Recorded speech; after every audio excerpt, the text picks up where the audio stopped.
बच्चों, स्वागत है आपका द पल्लवी एकेडमी में। और मैं पल्लवी गौड़ एक बार फिर से आपके बीच में उपस्थित हूँ एक नए विषय के साथ में, नए टॉपिक के साथ में। तो मेरी इस वीडियो को लगातार पूरा देखें और अंत तक देखें, ध्यान से देखें, क्योंकि मैं आपको आज इस वीडियो में आपका जो क्षितिज का जो काव्यखंड का पहला पाठ है सूरदास के पद, उनके प्रश्नों का हल देने वाली हूँ। और उन प्रश्नों का हल मैं बड़े ही सरल भाषा में, बड़े ही संक्षिप्त रूप में दूंगी, जो कि आपको याद करने में बहुत ही आसान लगेंगे। तो जल्दी से मेरे चैनल को सब्सक्राइब कर लें, ढेर सारे लाइक करें और शेयर अवश्य करें।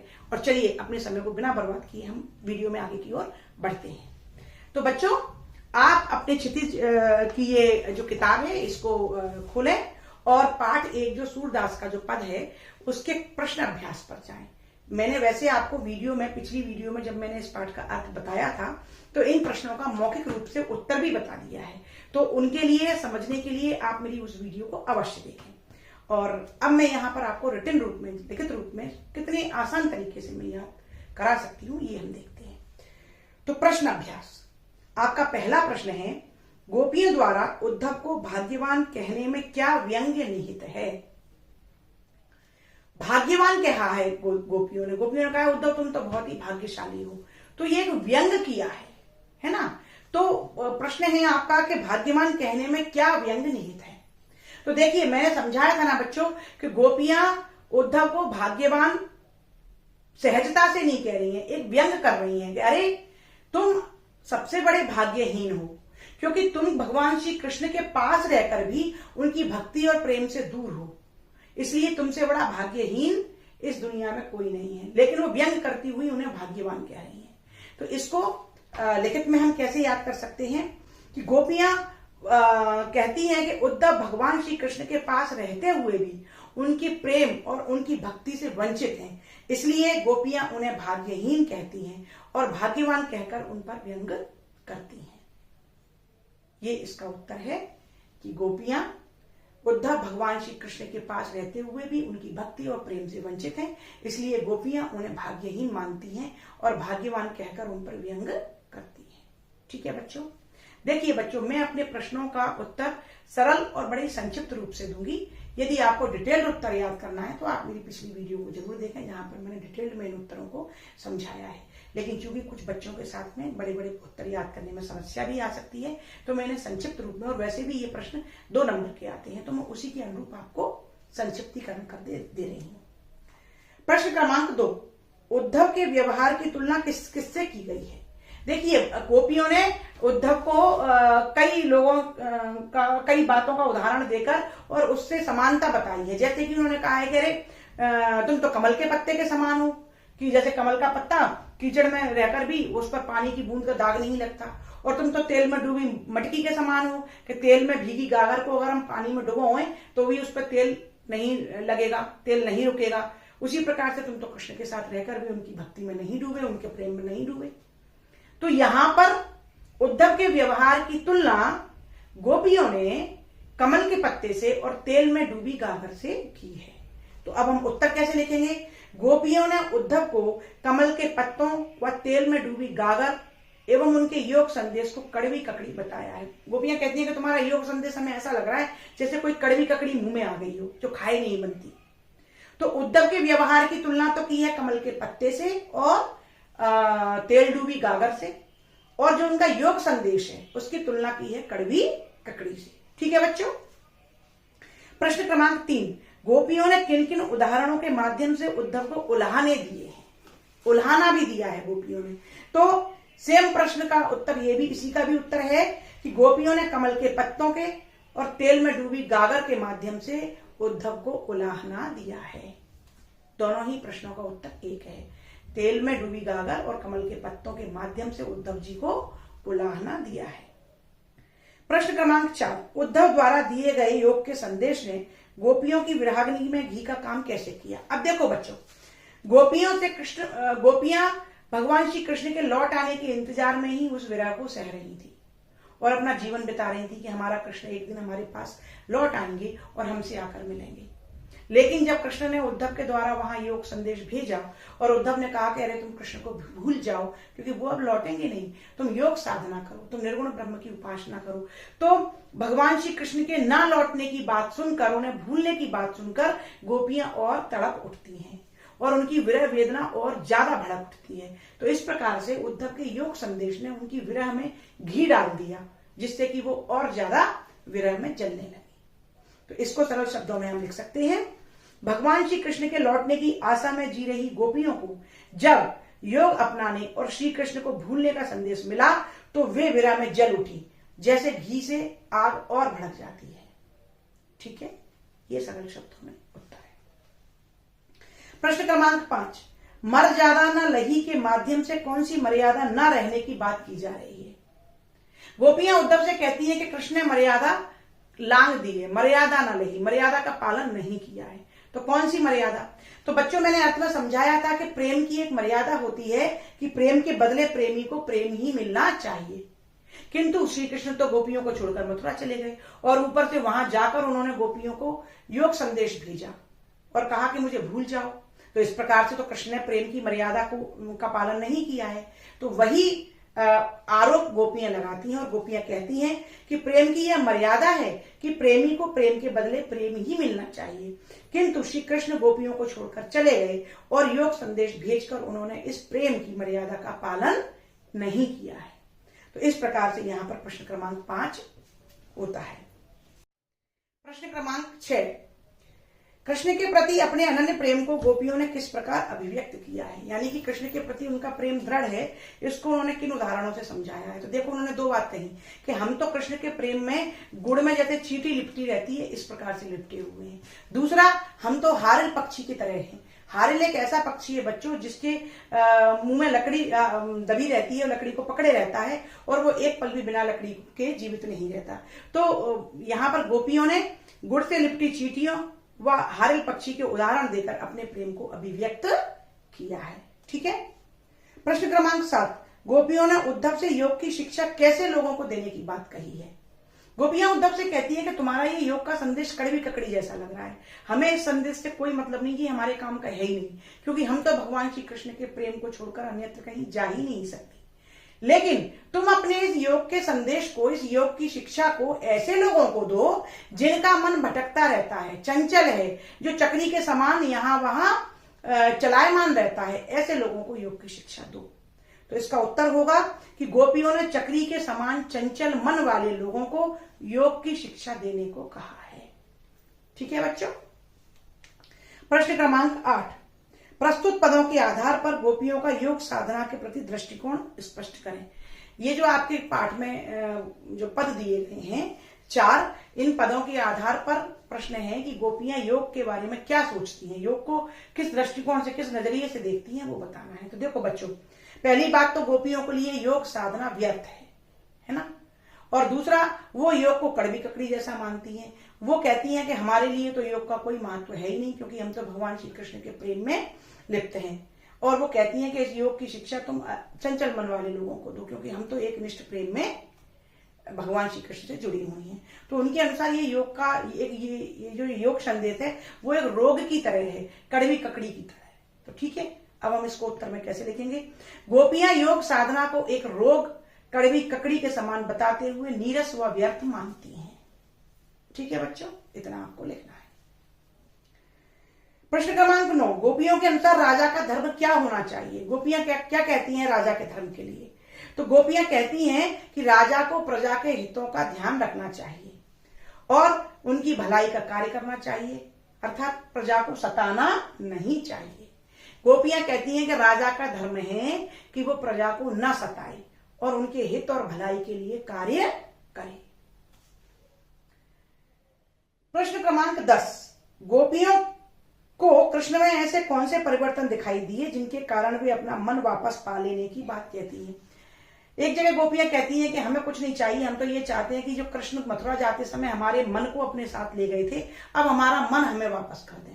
तो वो ऐसा क्यों कहने लगती है? उनके अनुसार कृष्ण में ऐसे क्या बदलाव आते हैं? तो देखो, गोपियां कहती हैं कि अब हमारा कृष्ण कुशल राजनीतिज्ञ हो गया है, यानी कि कृष्ण ने मथुरा जाकर राजनीति पढ़ ली है ना। दूसरा, कृष्ण ने सब वेदों को पढ़ लिया है। पहले तो वो यहाँ पर पढ़ा लिखा नहीं था, तब भी बहुत चालाक था, पहले ही होशियार था। ऊपर से अब तो सांदीपनी आश्रम उज्जैन में जाकर उन्होंने सारे वेदों का ग्रंथों का अध्ययन भी कर लिया है। तो अब तो वो पहले से भी ज्यादा चालाक हो गए हैं, क्योंकि वो उसी चालाकी में और कुशल राजनीतिज्ञ होने की वजह से हमारे पास में योग संदेश भेज रहे हैं, हमें भूलने की बात कह रहे हैं, यानी कि हमसे छल कपटपूर्ण व्यवहार कर रहे हैं। तो ये गोपियां कहती हैं। तो क्या हम इसको लिखित में कैसे कर सकते हैं? गोपियों के अनुसार मथुरा जाकर अब कृष्ण राजनीति करना सीख गए हैं और ग्रंथ पढ़कर और भी अधिक चतुर हो गए हैं। उन्होंने छल कपट सीख लिया है और प्रेम की मर्यादा को भूल गए हैं। इसलिए गोपियां अपना मन वापस लेने की बात कह रही हैं। ठीक है बच्चों, आगे का प्रश्न। गोपियों ने अपने वाक चातुर्य के आधार पर ज्ञानी उद्धव को परास्त कर दिया। उनके वाक चातुर्य की विशेषताएं लिखिए। तो गोपियों ने अपने वाक चातुर्य से उद्धव को परास्त कर दिया, क्योंकि उद्धव तो महान ज्ञानी थे और वो योग का संदेश और ज्ञान का उपदेश देने के लिए ही वृंदावन आए थे। लेकिन जब उन्होंने गोपियों से बात की तो गोपियों ने ऐसे ऐसे तर्क उनके सामने प्रस्तुत किए, इतने उदाहरणों के माध्यम से अपनी प्रेम की पराकाष्ठा को उन्होंने वर्णित किया कि गोपियों को, उद्धव को उनके सामने हार माननी पड़ी। तो इसको हम कैसे लिख सकते हैं? देखिए, गोपियों में व्यंग करने की अद्भुत क्षमता है। वे अपने तर्कों को उदाहरणों द्वारा सिद्ध करने में कुशल हैं। वे अपने प्रेम की पराकाष्ठा और योग संदेश को निरर्थक बताने में वाक चातुर्य की अद्भुत क्षमता रखती हैं। ये उनके वाक चातुर्य की विशेषता है कि उनमें व्यंग करने की क्षमता है, उनमें अपने तर्कों को उदाहरणों से सिद्ध करने की क्षमता है। दूसरा, उनमें योग संदेश को निरर्थक बताने के लिए वाक चातुर्य की कुशल क्षमता है, तो जिससे उद्धव परास्त हो जाते हैं। प्रश्न क्रमांक 12, संकलित पदों को ध्यान में रखते हुए सूर्य के भ्रमर गीत की विशेषताएं बताइए। देखिए बच्चों, ये प्रश्न का उत्तर बहुत बड़ा है, इसमें आप कितना भी लिख सकते हैं, क्योंकि सूरदास जी का जो भ्रमर गीत है वो सबसे चर्चित प्रसंग है और सूरदास के साहित्य की तो बात ही अलग है। उनके साहित्य में तो विशेषताओं का खजाना भरा पड़ा हुआ है। लेकिन हम संक्षिप्त में क्या लिख सकते हैं, हम 2-3 पॉइंट देख लेते हैं। सबसे पहली बात तो सूरदास के भ्रमर गीत की भाषा है ब्रज। क्या भाषा है? व्रज। दूसरा, भ्रमर गीत भाव प्रधान साहित्य है, भाव प्रधान गीत काव्य है। क्या? भ्रमर गीत भाव प्रधान गीत काव्य है। ब्रज भाषा का प्रयोग है, उपालंब की प्रधानता है, यानी कि उदाहरणों की, व्यंग की प्रधानता है, और विरह वेदना का मार्मिक चित्रण है। ये हम 4-5 पॉइंट भ्रमर गीत की विशेषता में लिख सकते हैं। रचना और अभिव्यक्ति में प्रश्न क्रमांक 13, गोपियों ने उद्धव के सामने तरह तरह के तर्क दिए हैं, आप अपनी कल्पना से और तर्क दीजिए। तो बच्चों, ये जो प्रश्न है ये आपके अपनी समझ के ऊपर है कि आपने इस पाठ के अर्थ को जब पढ़ा तो आप और क्या समझते हैं कि गोपियां और क्या कह सकती हैं। ठीक है, तो ये आपका स्वेच्छा का तर्क है। अब मैं अपने शब्दों में दूंगी कि गोपियां कहती हैं, ये भी कह सकती थी कि उद्धव पर कृष्ण की बातों का प्रभाव नहीं पड़ा है, परंतु ऐसा लगता है कि कृष्ण पर उद्धव की योग साधना का प्रभाव अवश्य पड़ गया है। गोपियां कह सकती है ना कि कृष्ण, उद्धव तुम तो भाग्यशाली हो क्योंकि तुम पर तो कृष्ण की भक्ति का प्रभाव नहीं पड़ा, लेकिन हमारे कृष्ण पर जरूर तुम्हारी संगत का प्रभाव पड़ गया, इसीलिए वो हमें योग साधना का संदेश भिजवा रहे हैं। दूसरा, निर्गुण अर्थात जिस ब्रह्म के पास गुण ही नहीं है उसकी साधना करने से क्या लाभ, ये भी गोपियां तर्क दे सकती हैं कि भाई जिसका रूप रंग आकार जिसे हम देख नहीं सकते, जिसे हम स्पर्श नहीं कर सकते, जिसके रूप के सौंदर्य का हम याद नहीं कर सकते, ऐसे ईश्वर की उपासना करने से क्या लाभ। हमें तो सगुण अपना हाथ पैर वाला, गुण रंग काला और देखने में सुंदर और प्रेम करने वाला, उसकी स्पर्श की यादों में जीने का ही सुख चाहिए, हमें ऐसे निर्गुण ब्रह्म की कोई आवश्यकता नहीं है। तीसरा, गोपियां कह सकती हैं कि उद्धव योग साधना हमारे बस की बात नहीं है, क्योंकि हम जैसी भोली गंवार और प्रेम में पड़ी हुई स्त्रियों के लिए योग साधना को अपनाना बहुत कठिन है। हम इसके सिद्धांतों को, हम ध्यान अवस्था को प्राप्त करने की क्षमता नहीं रखती है। तो इस प्रकार से कोई भी आप अपने मन से और भी तर्क आप अपने दे सकते हैं। ठीक है बच्चों, रचना अभिव्यक्ति का जो अगला प्रश्न है वो है 14, उद्धव ज्ञानी थे, नीति की बातें जानते थे, गोपियों के पास ऐसी कौन सी शक्ति थी जो उनके वाक चातुर्य में मुखरित हो उठी। देखो, उद्धव तो परम ज्ञानी थे, है ना, और वो अपनी योग साधना में कुशल भी थे और वो संदेश देने आए थे क्योंकि कृष्ण ने उन्हें योग्य समझा था। पर एक गांव की सीधी सादी भोली भाली स्त्रियां जो कि पढ़ना लिखना नहीं जानती थी, वे इस प्रकार से मुखरित हो उठी, ऐसी उनमें कौन सी शक्ति थी? तो देखो बच्चों, उन ब्रज की गोपियों में भगवान श्री कृष्ण के प्रति प्रेम और भक्ति की शक्ति थी, जिसने उद्धव जैसे तर्कशील और ज्ञानी पुरुष को भी परास्त कर दिया। तो इसको हम इस प्रकार से लिख सकते हैं कि गोपियों के पास भगवान श्री कृष्ण के प्रति निश्चल प्रेम व एकनिष्ठ प्रेम और अविचल भक्ति की शक्ति थी, जो उन्हें वाक्चातुर्य में मुखरित हो उठी। ठीक है। प्रश्न क्रमांक 15, गोपियों ने यह क्यों कहा कि हर अब राजनीति पढ़े आए हैं? क्या आपको गोपियों के इस कथन का विस्तार समकालीन राजनीति में नजर आता है? स्पष्ट कीजिए। इस प्रश्न का अर्थ है, पहले प्रश्न को का अर्थ समझना आवश्यक है, क्योंकि बच्चे अक्सर प्रश्न को पढ़कर हड़बड़ा जाते हैं। इस प्रश्न में यह है कि गोपियों ने कहा है कि कृष्ण ने राजनीति पढ़ ली है, राजनीति है ना। तो प्रश्न में पूछा जा रहा है कि राजनीति को का जिस अर्थ में गोपियों ने कृष्ण के लिए प्रयोग किया है, क्या वो वर्तमान स्थिति में राजनीति से सटीक बैठता है, या सामंजस्य बैठता है, या समानता है कुछ उस राजनीति में? तो हाँ, राजनीति में छल कपट आदि का सहारा लिया जाता है, और गोपियां कृष्ण पर आरोप लगाती हैं कि कृष्ण मथुरा जाकर हमसे छल कपट करना सीख गए हैं और कुशल राजनीतिज्ञ हो गए हैं। और यह पंक्ति वर्तमान में भी राजनीतिक स्थिति को सही परिभाषित कर रही है। आज भी लोग राजनीति में आकर किए गए वादों को भूल जाते हैं। ठीक है। आज वर्तमान स्थिति में भी आप कहते हैं ना कि राजनीति सबसे गंदी बात है। क्यों? क्योंकि राजनीति में छल कपट का आज भी प्रयोग होता है। आप देखो, अपने आसपास की न्यूज सुनो, और जो राजनीति में आ जाते हैं, जो नेता जो सफल हो जाते हैं, वे जनता को किस प्रकार से लूट रहे हैं, किस प्रकार से योजनाएं चलाकर भ्रमित किया जाता है, किस प्रकार से बड़े बड़े वादों को सत्ता में आकर भुला दिया जाता है। तो राजनीति शब्द का जो अर्थ है वो आज वर्तमान की स्थिति में भी सटीक बैठता है। तो इस प्रकार से बच्चों, मैंने आपको यहाँ पर सूरदास के पद पाठ के 15 प्रश्नों का उत्तर बता दिया है। छोटे छोटे हम प्रश्न लेते हैं कि जो आपके पाठ में जो पद आए हैं वे किस जगह से संकलित हैं। तो बच्चों, इसका अर्थ है कि वे भ्रमर गीत से लिए गए हैं, सूर सागर के भ्रमर गीत प्रसंग से। और इस पाठ के रचयिता कौन है? तो महाकवि सूरदास। सूरदास की रचनाएं कितनी हैं? 3, सूर सागर, सूर सारावली और साहित्य लहरी। ठीक है। और भ्रमर गीत में किसके बीच बातचीत का वर्णन है? गोपियों और उद्धव के बीच। ठीक है। और भ्रमर गीत, भ्रमर का अर्थ क्या होता है? भंवरा। और जन्मांध कवि कौन है? सूरदास। वात्सल्य रस के सम्राट कौन है? सूरदास। कृष्ण भक्ति शाखा के सर्वश्रेष्ठ कवि कौन है? सूरदास। ठीक है। और सगुण भक्ति धारा के श्रेष्ठ कवि कौन है? सूरदास। एक अलग से एक मैं वीडियो बनाऊंगी, जिससे आपको ये लाभ होगा कि आपके ये जो 30 नंबर की जो ओटियां आती हैं वो अपने आप ही तैयारी होती जाएगी। तो आप मैं अगले अपने वीडियो में किसी अगले पाठ के प्रश्नोत्तर के साथ में फिर से आपके सामने उपस्थित हूँ। इसी प्रकार लगातार जुड़े रहें, ये आपके लिए बहुत ही महत्वपूर्ण है। आपके उज्जवल भविष्य के लिए बहुत बहुत शुभकामनाएं। और हाँ, मेरी वीडियो को जल्दी से आप सब्सक्राइब कर लें, मेरे चैनल को शेयर और लाइक अवश्य करें बच्चों। धन्यवाद। नमस्कार।